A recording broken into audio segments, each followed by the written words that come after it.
was it that first brought you to the city of Troy? I was looking for a place closer to General Motors at that time. I was working for General Motors and ended up working for Chrysler. And the one thing was that they didn't have to drive into the sun. Oh, yeah. I learned that. I lived in Utica. I learned that you get driving into the sun sometimes, it'd be pretty nasty. So that's how I read around and looked at it. But it was country, and a few homes around, and moved into subdivision. It was the number 2 subdivision, yeah. And the second one was in the city of Troy, Belzare, and nice homes, nice area. So I was pretty happy there. What year did you first move here? 52, I think. How did you first get involved with the city? Tell you was I got down and we was having a lot of problems. We felt we were anyway, and I started going to the meetings some.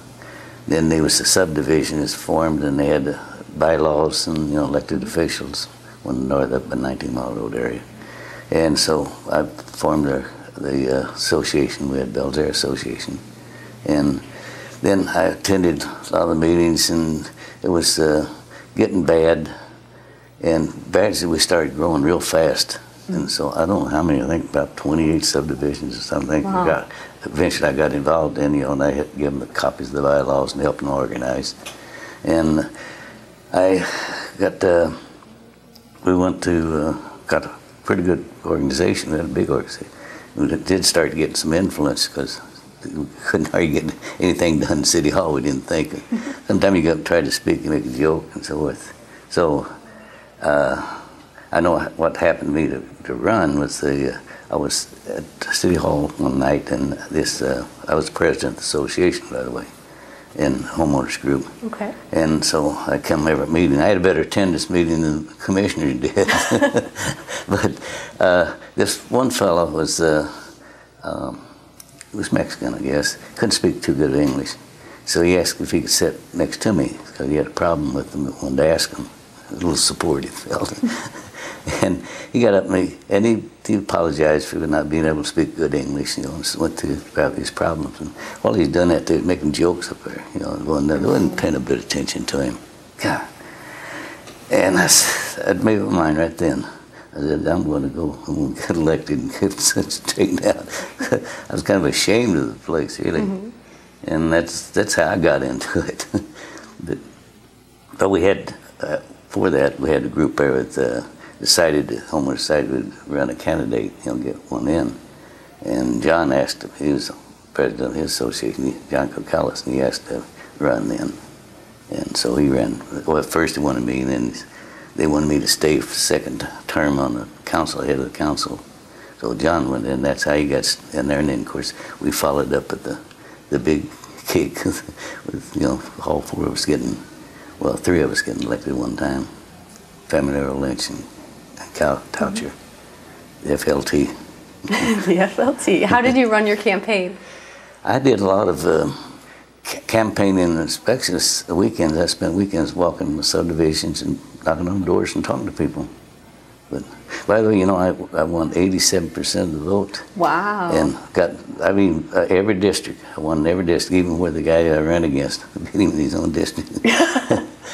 That turned out quite the thing. I don't know how many universities, about 5 or 6, but taught me, had political science departments, and they asked how I had to fill out forms, how the campaigns, and there's a couple of them, one in Virginia, another place.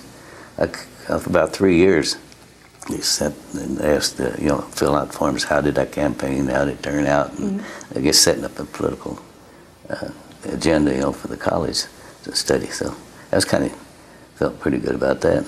What years did you serve as city commissioner? What years? 68 to 74. And did you just run twice? And then Yeah. Okay. Mm-hmm. What was the community like back then? Well, it was just a little farm community, really. But then all at once it just hit with a boom. I-75 come through, and then just started just requests to change this zoning, that zoning, this place. And then one period there was the fastest growing city in the United States one year. So I think it's 300 million development we had here in this the place here. So it was growing really hand over fist there, just something else. But that's when we got the land use plan, and we started sticking with it. So is that the master? That's the master plan, yeah. And well, we knew we had to do something because it was just zoning. It was change here, change there, and just a solid request of just rezoning. And so we revised the master plan, and it's been amazing. It's been followed pretty well since then. But Stan Burke was our city attorney. He won a lot of cases that we argued against the county, and then the state finally recognized the fact that we did have a master plan and that we was living to it. And then it become pretty legal then, and after that, well, they quit requesting a lot of changes in zoning and stuff, and because they knew that we was fighting the plan, their health plan, sacred. So, yeah, it was kind of a rough time back then. Stan attorney, he did Stan Burke. He did a good job of defending the land use. So zoning was a major issue. What were other issues facing council at the time? Well, it was really growing. Like it's like we got Sylvan Glen Golf Course. There's only 2 golfers, me and another one. That's kind of hard to sell. We finally convinced the rest of the council it'd be nice to have it because they was going to really build condos and hotels on there, and had a little pond around it, and all. It was really going changing. So we finally got decided that was a good move, so we condemned it and got the property. And I don't think there's anything done wrong with that. I remember one guy called me and told me, he said, sure it'd be nice to drive along someplace and you could look more than just the front of a building, so like out over the green. And then this time we started the library. It had been turned down by the voters 2 times. And so I think I suggested that we'd take the $250,000 and put it in a separate fund. Okay. So we did, and went ahead and passed it that way. And I only got one person call me and thank me for it. They said, it's really nice to have it started.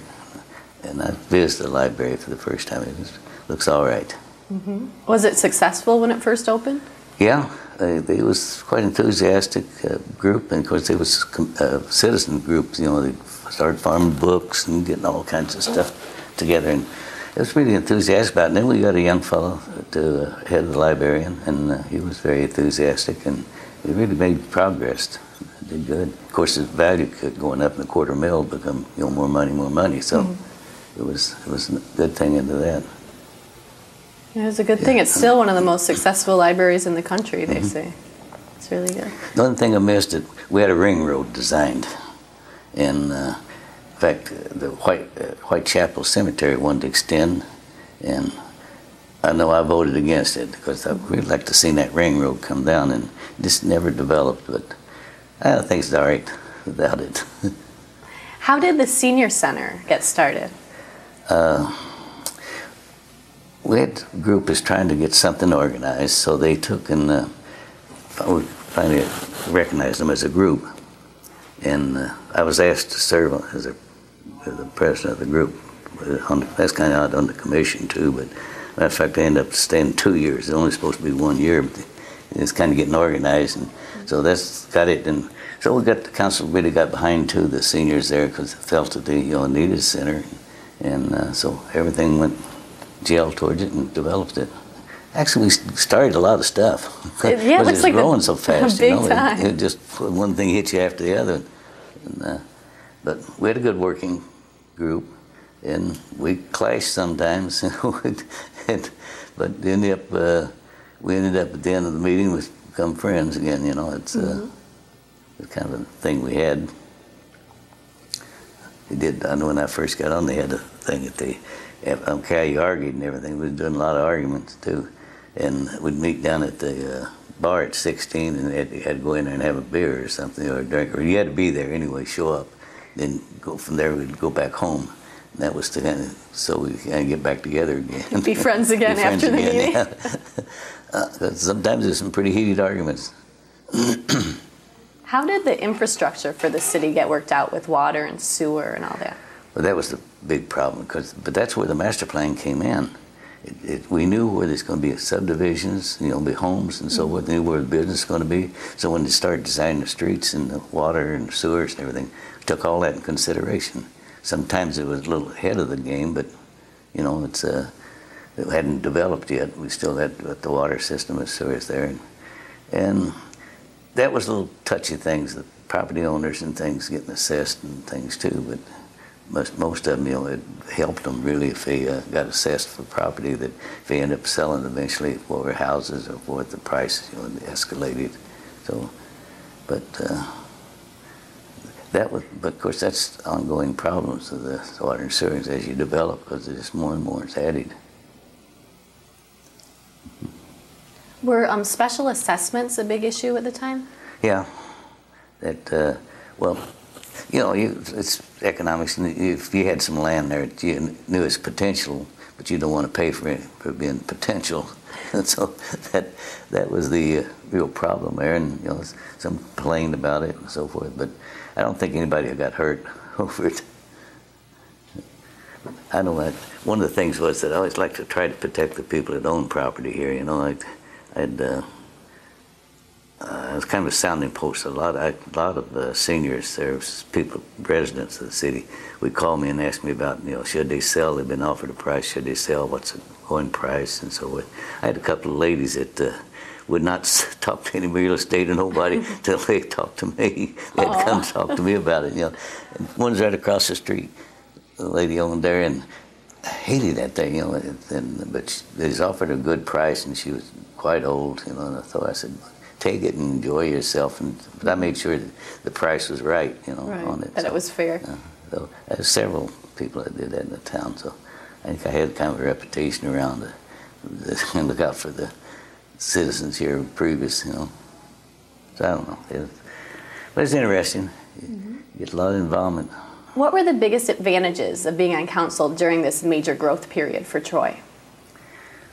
Getting it to grow the way we wanted it to, And we all believed, we had a lot of thrashing around with the master plan, but we all believed in it, and and then we all pretty well stuck with it. But that saved us a lot of problems, because it was there and it's kind of established, and they knew what it's going to be. I remember when the Troy Hilton went in, and they had a little open house and everything, and the guy come up to me and told me, he said, one thing I'd like for you to do, he said, protect my property next to me. Make sure it's compatible, that they would develop compatible with what they had. And that was the one thing, the people coming in business and coming in building a big house, big office or something like that, they was concerned about what was going to come in next to them. Right. So as long as they had the master plan, we was living by it, they could look at the master plan and say, okay, this is going to be done, the same zoning, the same things. It's not going to be detrimental to anybody building next to me. So that's where it came through really good. I think that's what Troy looks so good about too. It's it's almost like a dream, to see everything, come back and see it now. And of course, I missed 16-mile exit coming in. I thought it went up a little bit over the bridge. I forgot they both come together, then separate. So I did another zip around. But it was great growing, and the main thing, the city though, when we started coming in, most of the people moving out here, and I'd say a majority, really, was young people, and it was potentials. Most of it was college graduates, and they had potential of being the head of departments and things, and they like the library. They knew the library was very important. And it made it real. Everybody was for it and into it, and that's they had ideas what was going on, a lot of young ideas and things. So, but that was a big factor really in developing Troy. It was Troy developed that way. Are there any mistakes that you think council made during that time? No, I wish we could got 16-mile road zoning and got it set up. The master plan earlier would have helped 16. But I don't think it's developed too bad, really. But that's the only thing. I guess in the Ring Road, I had visions of that. And there was a proposal just south of here on the other side expressway. It was a village within a community. And it was a kind of a dream world type of. Like a utopia. Yeah, but I'd like to have seen it, you know, because you saw a lot of plans and a lot of, and, you know, there's always those plans with 60-year-old trees on them, you know, and it just been freshly bulldozed.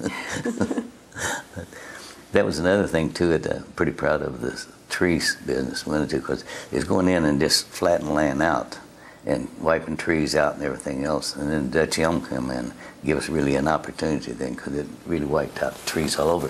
So they started that tree service. So we end up buying a nursery, having a nursery with trees and all the different varieties of trees. So when they developed subdivision, they put different type of trees. So we'd always have shade. And somebody told me they flew over, you could fly over Troy and you could just see like a green oasis. So I guess all the trees, you know, was in real nice shape and everything. I know my old subdivision is. But that, when they sold it, then for just the cost, we didn't make no money on it to see it. So they was happy, the builders was happy to plant them, you know, and it cost very little. And so that's how we got all the trees and things. That's cool. What was council's attitude towards parks and open space? That was one thing we really wanted to get. We wanted to develop it, and that's where Sylvan Glen come in to it. And then we started the little recreation areas within a subdivision. Let them take off a foot or two off the lot and add it to one area in the center of a subdivision. So they had playgrounds, kid playgrounds, and everything. So it was very. I think every person on the council was always very aware of open space. We kind of wanted breathing rooms. And was part of the master plan laying out where the parks would be developed? No, we encouraged anybody developing the subdivision. We encouraged them, and then other people started buying, you know, it already developed, the subdivision developed, so they kind of liked the idea and they caught on to it. So that was what the fact that it was so cheap to get the trees, you know, it didn't cost, if the developer went out and looked for them and ordered them and everything, it cost them twice as much, so you're pretty happy to have them. Right. And they're sick. So that was the greenery is always one good thing. Little neighborhood parks too, they work out pretty nice, you know. The kids could come down, like we had one in the subdivision, always ice skating there, you know, come down fishing and whatever. We had artesian wells running in. So then we put tennis courts. In fact, I had times doing that, designed front entrance design and a tennis court and, you know, and a few other things. And I had to go around and get I was president of the association and get enough of signatures to build it, because it was going to assess, I don't know, it was $20, $30, whatever. And got everybody to sign it. So. See? What subdivision were you in? Bill's there. But when I proposed it there, the rest of them didn't want it. They said, well, the only way they'd do it, if I'd get enough of signatures, more than 50 signatures, they'd go along with it. You know? And I got just about all of them. We were a pretty typical subdivision, you know. But the same thing, we had a nice young bunch coming in, and guys that was carpenters and plumbers and electrical works. Then they all become in their own companies, you know, so. The kind of things a new city needs. That's the way this developed the whole city pretty well, yeah. How did council choose Frank Gerstenecker as city manager? Well, we interviewed a lot of people, but Frank, I admired him. But he was from a little town up in Ishpeming, and he had an ideal situation. He was an avid trout fisherman. And of course, the little town there he was city manager. They could go 2 or 3 times a week. He's out trout fishing. He came in, and we had quite a conversation on it. And I explained to him, you know, what we wanted to do, and he kind of liked the idea of what our ideas were. But at his retirement, he mentioned that I was the influence him to stay, but because I like to fish too, so I know what it's about. But we had quite a conversation with him and I liked him. I liked his idea and things, and we kind of gradually got into it. And he came on, and of course he had to do a complete change of lifestyle. You know, that was quite a change, but he did it. But we were fortunate. We had city manager really believed in our ideas and really was steadfast with it, and was fortunate enough to have every department head was the same way. You know, they was really enthusiastic about the city development and so forth. So they really works as a team. You know, I just give them credit. They did a lot of work and put a lot of overtime hours. I know Frank did. We met. I said one time we met 31 days in a row. Wow. And a little book I just happened was when I was moving here. I seen this little book, address book, something, and I opened it up, and there all this was, and I happened to look. Every day. I counted them up, 31. I thought, God, of course, Frank attended me on just about all these meetings and everything, so he put a lot of overtime. Every one of the guys did. So, yeah, they had a great crew. Then, of course, the voluntary fire department just saved us all kinds of money on. You know, these guys were so dedicated. They took vacation, like a week's vacation, their own vacation time, and go away to get briefed on different the things. Training. I know we had a better rating volunteer than Royal Oak had as a paid group. They resented that, but that gave us a chance to buy all of the equipment. Mm. I remember the snorkel when we first bought it, and they got out here at City Hall, and they wanted to show it to us, you know, and they had these little things laid down, and it's at 80-foot ceiling of the bucket. And me and Ben Jones was out there, wanted to show us, get in the bucket. We got in the bucket, and they took us up. I'm looking down, people look about that big. Once it started tilting. Oh no! they swung it around and got it straightened up. What it is, the blacktop, they hadn't figured out that blacktop wasn't like concrete, and it just started caving in. We almost lost it before we ever used it. But what it was, that I kind of was noted for my expertise was land usage. Mm-hmm. And Pete Coucher, when he ran, Pete was an attorney, and you know, he kind of checked anything legal, that kind of stuff. He could kind of give us a little directions on that. And Joe was a good leader on it, and John's always full of ideas. And so, you know, we kind of covered the spectrums, because each guy depended on the other guy kind of helping out. If I seen something come up, it looked, you know, didn't look very good, land usage and so forth, you know, bring it up and argue the fact, you know, what I felt. So it was a good team. Was it a big deal in 1969 when Kresge decided to headquarter here in Troy? Yeah, I don't know if I should tell this, maybe something, but yeah, we knew there's development and things, and they started very serious about it, so we worked on that area and worked on, you know, planning for the roads, the sewers, and so forth. And then, of course, it backed out. And then Levitt came in. That was a little bit of a problem we had. And but then they started donating land, getting parks and stuff too. So we got some parks out of that. But you know, these an underground river lake. It's under from 19 Mile Road north, and it's back up towards Pontiac and out to Lake Corin and all out. And it's down deep. And that was a shocker. One time we had a group come in here, and they wanted to put a missile site. I don't know if very people there knew about anything, but they tried to tell us not we couldn't talk about it or anything like that. And then, of course, they had us just pledge that before they told us what it was all about. And then when they told us, I'm not going to buy that, I'm going to talk about it. And we said kind of hairy thing, but they were drilling. It was a good foundation, but just a little bit north there, they found out they hit in this lake. And, you know, but that could have been a disaster thing, a missile site located out there with the 18 Mile and Illinois. That would have changed things. Yeah. So there's some shaky times in there too, but we kind of convinced them it shouldn't. But of course we was watching the development, you know, at that time there's big development, Chrysler property. So we wanted to see that developed right. Who were some of the major developers that you remember? I'm trying to think. Big one, we had a lot of clashes over the apartments about it. But, the Frankels? Frankel, yeah. Sam was, he was the flaw in the ointment, so to speak, around here. I think his development, what clashed us into, forced us into getting on the council and everything too, because they had big plans and there's been miles of apartments, so we just didn't feel like it belonged there, really. You know? And like to see them a little further north developed. But there was a need for them, but he kind of felt like he was going a little bit overboard. And that was one of the things too, is density, keeping a sharp finger on density, because everybody would come in and get smaller lots, in higher buildings, and so that was always a fight. So few would say we're concerned, let's put it that way.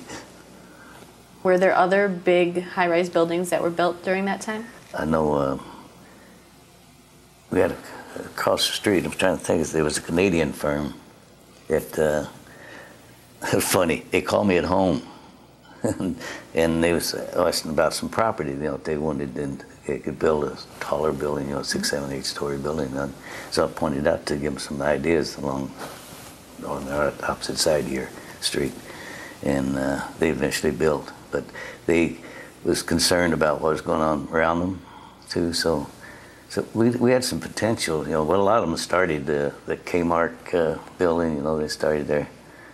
I called it a Fort Knox. But it was a nice building there. But they wanted expansions, have right property for it and everything. And so we worked with that. The planning commission did, volunteers was citizens appointed to the committee, but they had their hands full of a lot of stuff. There's a lot of stuff never got to us. They just discouraged people what they wanted. They wouldn't discourage the fact we wouldn't pass it, wouldn't approve it.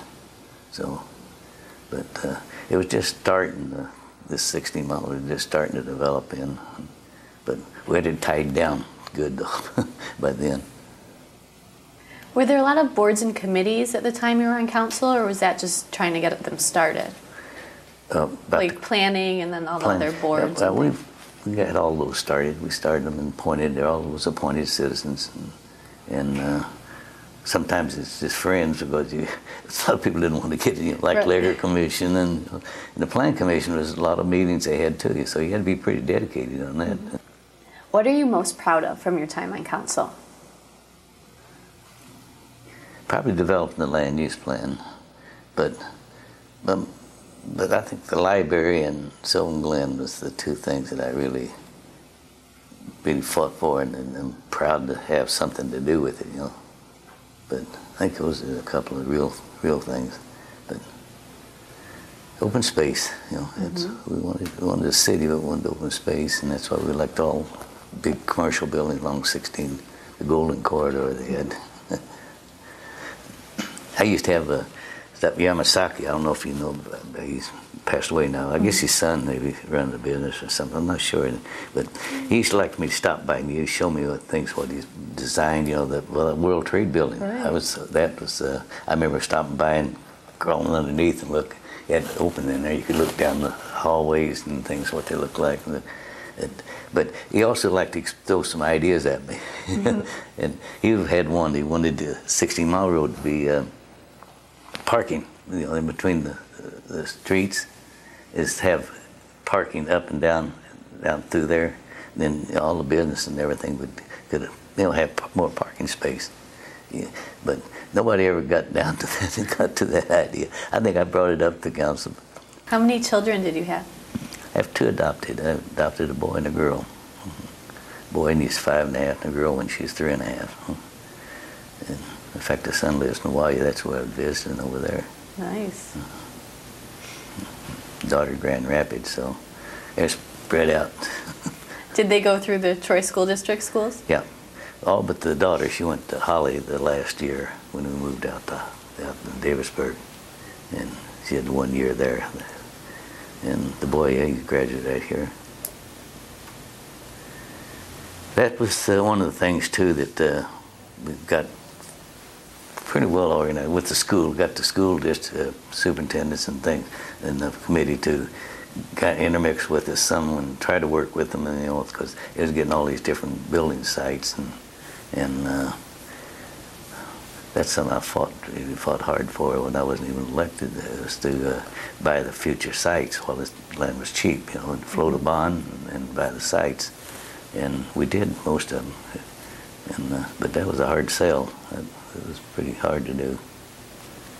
But we tried to work with school districts as much as we could to do that. And sometimes we had some conflicts too. But Yeah. it's hard to have two group together and not get a few arguments going. Mm-hmm. But it said, and then we always stayed friends. And that was a good thing. It was a good thing. Right. I have some names that we're going to go through and tell us what you remember about these people, okay? Okay. The first one, Assessor Ernie Reschke. Ernie is for nobody loved him. That was because he's always changed assessments and stuff. And I liked Ernie, but he was always funny. He said nobody loved him. It's hard to love the assessor. Yeah. The main thing I always remember him and anytime we had parties, anything like that, him and his wife never missed a set dancing. They come in dancing, then out dancing. How about planner Larry Kiesling? Oh well, Larry was our boy. He, we knew the land use plan. He knew it. He knew he was dedicated to it too, and boy, he watched it like a hawk. All the department heads they were that way. They were very dedicated and I mean, they proud of the city as we were, Mm-hmm. And I have to give them all credit. It was great, but we needed it. Yes. How about Jean Stein? She's a great lady, and she was kind of on the opposite side of us for a while there and everything, and I just told her, she didn't even know it the day there, but John and I thought we'd put an ad in, pay Dad political ad for and support her and everything, and we got to think, well, maybe I wouldn't do so good idea. So what we did, we called up friends to help out with her. She didn't even know it, but she was a great lady, and good ideas and good way to express herself, and you couldn't have got elected a better gal, I don't think. But I was familiar with her, in her activities. She was involved in stuff, and school teacher Clausen, and so, she was I think a good candidate. Were you involved in any other community organizations besides council and the homeowners group? Well, yeah, I was a scoutmaster for several years. Matter of fact, I had the first Eagle Scouts, and since it formed in 1940, I think it was Boy Scouts. The first one, I think I had 5 the first time, and then a couple more after that. And I was in the Cub Scouts. I had started that. I did get the boy involved in it. Little League Baseball, I was manager of Little League Baseball for several years. And so I had a problem. My wife always said I had a problem. I didn't know what the word no was. Someone asked you to volunteer, you were there. Yeah. But that was like an idea there. I had 70 Boy Scouts. 35 is all they want in the group, and Detroit Council was going to try to make it form 2. So I invited them out, and they came out and secretly came in and watched things going on. So they decided to let me go that way because, facilities and everything is just for 35 for a troop size. Mm-hmm. So I'd have 2 of everything. But I had 18 parents helping me, assistant scoutmasters, mm-hmm. and anything I wanted to plan to do, he was right there and taking it over. So that was a good thing. That was the group. And Troy Citizens was grouped like it. They were volunteers. A lot of guys would help. A lot of people would help. So you could almost depend on somebody. You had group together where you could get them. And I had sometimes had so many guys, parents that wanted to go out with outings on me, and didn't have room for them. So what about the kids? Yeah. But yeah, it was a good bunch. It was a great bunch. What are important qualities for a city council person to have? Listen to the people. We set up, because we left a space on the council meeting, always at the front, not where they did before was the last, you had to stay till midnight before you could get up and say what you wanted to. So we changed that. And then we started, we took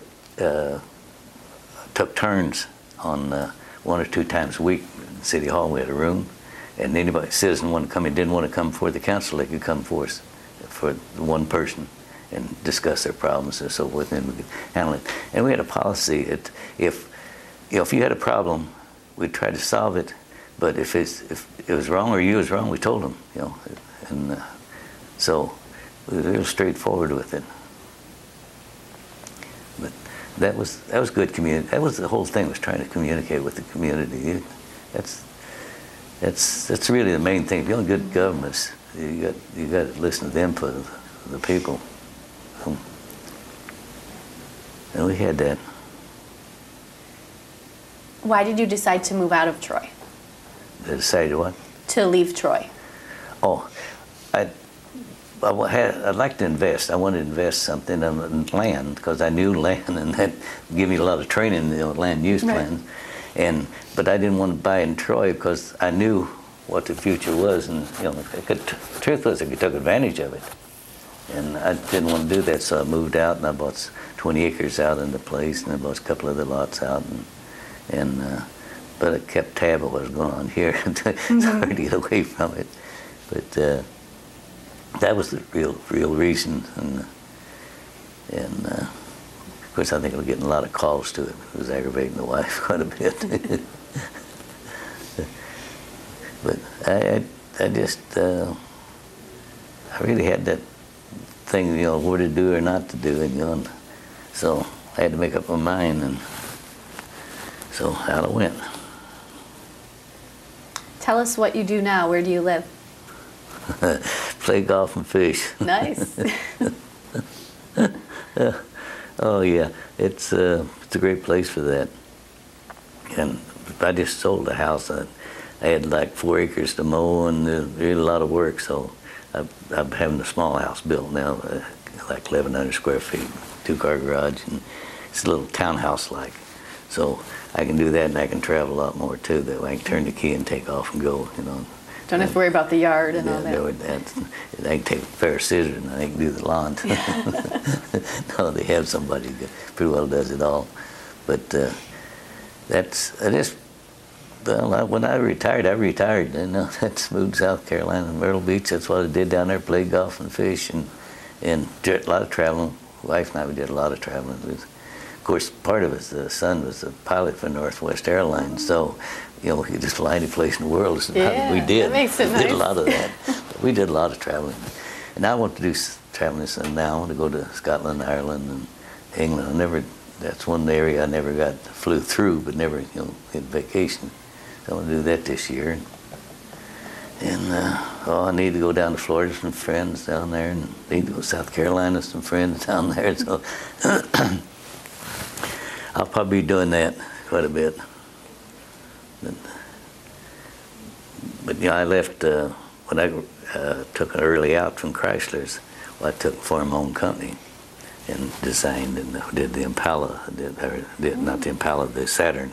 I spent 2 years helping design the Saturn. And once when I quit, and that was it. Well, they tried to get me to work with the computer at home and so forth, and I said, no, I'm retired. I've been retired 23 years. Almost as long as I worked. That's pretty nice. Yeah. That's my ambition. Yeah. 28 and a half years there, so I'd like to be retired 28 and a half years. What's your impression of Troy today? I'm proud of it, and I'm proud that I can see developed. That was the main thing, to see it's developed. It's amazing. All the people have been elected since then, and they still seem to follow the master plan. And, I can just see things developing where I knew that was supposed to be that way, you know. So I love the city. It was a good country.